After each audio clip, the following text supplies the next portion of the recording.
Hi guys, welcome back to another Overthrow Disc Golf video. Thank you so much for tuning in. Today we are going to talk about just broad mechanics on the forehand and backhand side and which ones we do use and which ones we don't use. So I know some of you are kind of nerdy and you've heard principles that you're trying to apply. Wrong place, wrong time. And it's hurting your form a little bit, I know, because I teach some of you. Let's get started.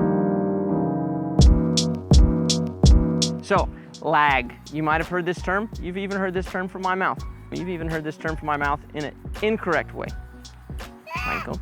When we talk about lag, what we're talking about is the body going before the hand. Now, on the forehand side, we can do this because the forehand is thrown with the back shoulder, right? This would be my lead shoulder if I'm throwing that way. So what we do with the forehand is we step, right? And you can see the lower body moving up and firing into the upper body. So we step and then the hips go and the core goes and the chest goes and the shoulder goes and eventually it pulls the arm, right? And you see pros in this, a similar position to this, where their elbow is out in front of their hand, right? They had the whole body go first and they kept the arm super, super loose, and then it got yoinked in the end, and so it lagged behind everything else. And then we've got these nice forearm muscles on this side of the arm that you can snap against it. So we've got lag and snap. Now, if you're from a tennis background, this is going to sound extremely familiar. But what we don't talk about much is on the backhand side, how all of that works. Now, if on the backhand side, we try to apply the same principle, it does not work. And that's because our lead shoulder is what we're throwing from and it's in front, right? So if you grab a pole or you can grab a door handle here and you set up and hold here. And now try to fire your lower body first. So you fire the lower body, the hips go forward, they rotate forward, then your core, then your shoulders. And now if you leave the hand completely and utterly loose, you will be massively forced to give up.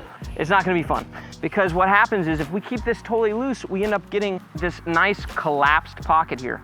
It's not nice, in case you didn't get my sarcasm. You just get into this position, which we see no pro in, right? You don't see a pro in this position. It doesn't happen. You see lots of amateurs here, but not lots of pros, because it doesn't create any leverage. On the backhand side, we cannot copy and paste the lag mechanics from the forehand side, because we end up in the position I just showed you. So instead, what we need to do is we need to make sure that we get into this position. This means that the arm goes. And so on the backhand side, it's almost as if the hand leads everything else, right? If you get back in this position here, right? So get in your backswing, your shoulders are back. Now, get your hand here. You will notice that by thinking about your hand getting here, if your position is correct, that your shoulders came along for the ride. They rotated without you having to think about it.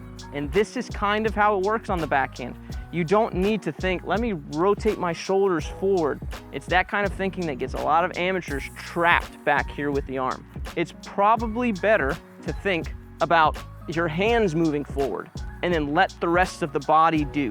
We can say on the forehand side that it goes body leads hand, and on the backhand side, you could almost say it's hand leads body, but most of it's working together. That's why I say you can almost say. But I think if you go hand leads body, it's a better thought process. Cool.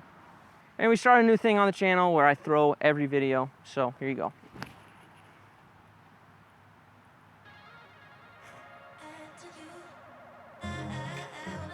Was it everything you thought it would be? Catch you guys next time. Peace.